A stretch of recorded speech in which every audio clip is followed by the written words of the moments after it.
So we've got a list here of roles of the first responder or activities that a first responder would do.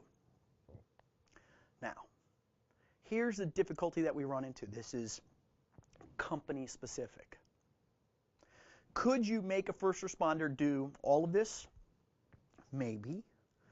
Could you make them do part of this? Okay, so look at this as a list of suggestions that gets more difficult and more training intense as it goes deeper and deeper into the list. First responder, identifying the crime scene. By the way, the help desk or the person that actually works with the PC, the systems administrator that works with the server, they could be the first person that identifies the crime scene, and that might be the end of what they do. They might immediately call over to forensics response for some reason and say, here, you guys have to deal with this. Probably not a good idea for them to always be calling the forensics response team, because that could be expensive if they're investigating too many opportunities in the organization. Protecting the crime scene. Okay, that's reasonable with a workstation, but what about with a server? You know, at this moment in time, if I've got a running server and it's servicing requests of my clients, because that's what servers do, how do I protect that crime scene? I have a little virtual issue here. It might be that in dealing with the server, what you can do when protecting the crime scene is to turn on a listening agent for an intrusion detection system that says capture every inbound and outbound for this machine, all of the connections that are there, and log every single packet that's flowing. Remember, you can't do this all the time because as far as cost is concerned, capturing every single packet is going to be process intense, and it's going to cost you a lot as far as just raw storage is concerned. So sometimes that might not be the opportunity. You might only be able to capture the headers in a lot of cases because you just don't have the storage capacity. But the first responder on that server is not going to shut down the server, and they're certainly not going to cart that huge rack away. Preserving temporary and fragile evidence. That's reasonable, especially for server operators. I think flashing to a USB and actually pulling down the RAM onto that drive, I think that's a very reasonable thing to have. We could go a little bit further. There are actually first response kits out there where the device is in place, you plug a USB drive into it, and it sets up communication with a first responder workstation internal to that network. You could go even a step further with that and say, okay, we're going to install an agent on every single machine in this organization. That could be cost prohibitive from a business process standpoint or from a licensing standpoint, so you have to balance that out. It may only do that on servers, or may only do that on critical servers and not the other ones that are out there. It may be public-facing servers where you do that, and then you have the agent non-resident. It depends on what your budget situation is in that case. Collecting all the information about the incident. Okay, that's reasonable for them to say, okay, well, let me write everything down. Usually in the help desk, they ask what's going on, when it started, who the people were that were involved with it. Help desk is collecting a lot of this data for us as we go along. But they may push that to the forensics investigator or the first responder that's coming down there and saying, okay, I know it's this person at this location, and they were connected to these servers. Document all the findings that are there. Now, we're not talking about documenting evidence. Now what we're doing is we're saying, what do we find at the scene? So first responder stuff is at the scene. It's not back in the forensics laboratory. But that data that is collected here, that's presented to the forensics analyst in that location, in that secure location, that is going to increase their ability to act correctly and quickly to triage the situation to see what they can pull. Packaging and transporting electronic evidence. Now, I don't think that most first responders can handle this unless they've got really good training.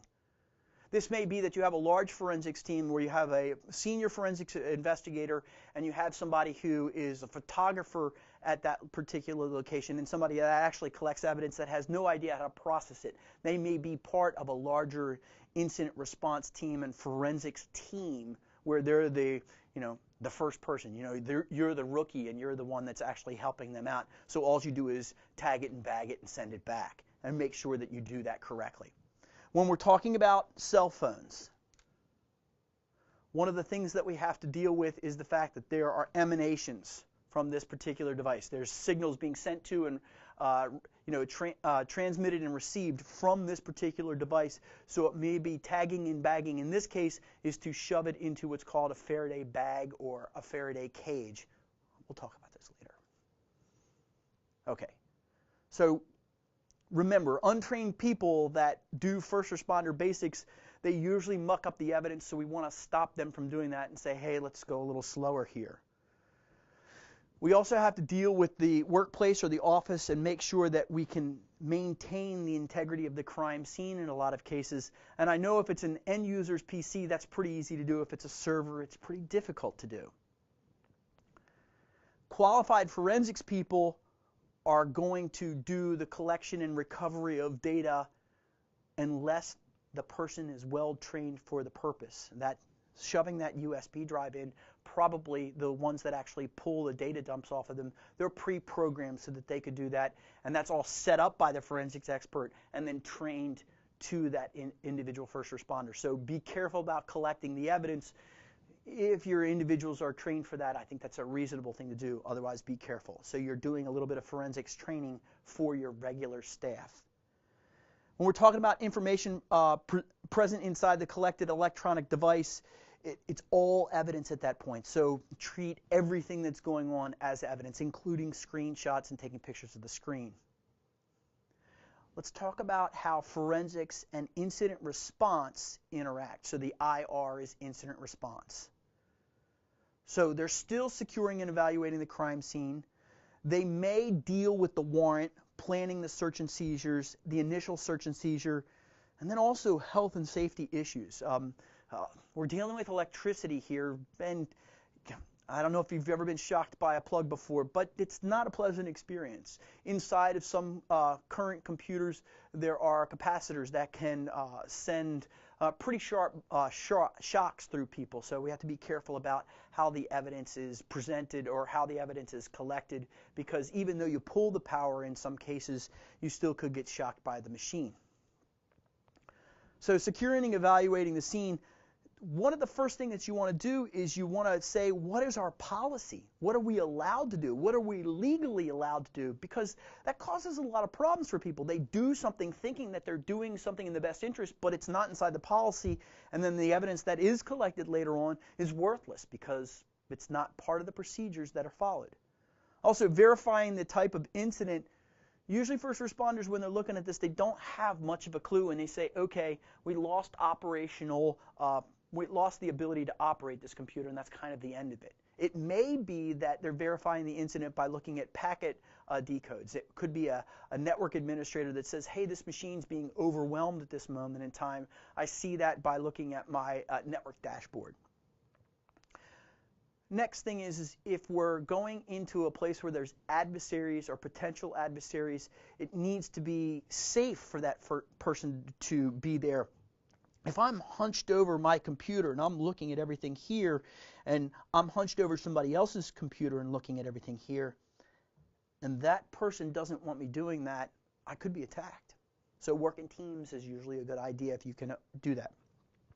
If there are any other people at the scene, isolate them and kind of separate them from the people that are examining the particular machine. That means work fast with this evidence that here to collect it up and get it out of here and go to a safe location. If there is a victim involved, locate and help that victim in some way, shape, or form, even if it's just calming them down and saying, hey, we're going to get you back up and running so that you can actually do your work. We're sorry for the inconvenience. You're not really sorry for the inconvenience. You weren't the one that actually inconvenienced them. But remember, it's about them at that point and getting them back to a useful position. If there's any data that needs to be verified that's related to the offense, do that as quickly as you possibly can, especially from individuals, because memory fades, but paper and pencil stays around a little bit longer. Protect that evidence that is at risk of being lost easily. Look at your volatile information and see if you can capture that quickly. Screenshots are a great way to do a lot of this, and I don't mean by taking a screenshot by doing it on the computer, but by actually taking a picture of the screen. Make sure you have a high enough resolution device to actually capture that information. I've gone into many server rooms and seen a screen, and I said, okay, well, I've got to document this, so I'll pick up my camera phone and I'll actually take a picture of it, and it turns out that all I get is a fuzzy, blurry thing, and I have to sit there and kind of do the discernment. So pick up something that's got enough resolution on it to actually capture the screen that's in front of you. If you've got pagers, caller ID boxes, or you've got any of those other devices that are not directly computer related, those remember, they have sensitive problems with them. They have sensitivity to data loss in them, so look for Faraday cages in that case. Planning search and seizure. Remember, you've got to do a description of the incident. You got to have an incident manager on hand.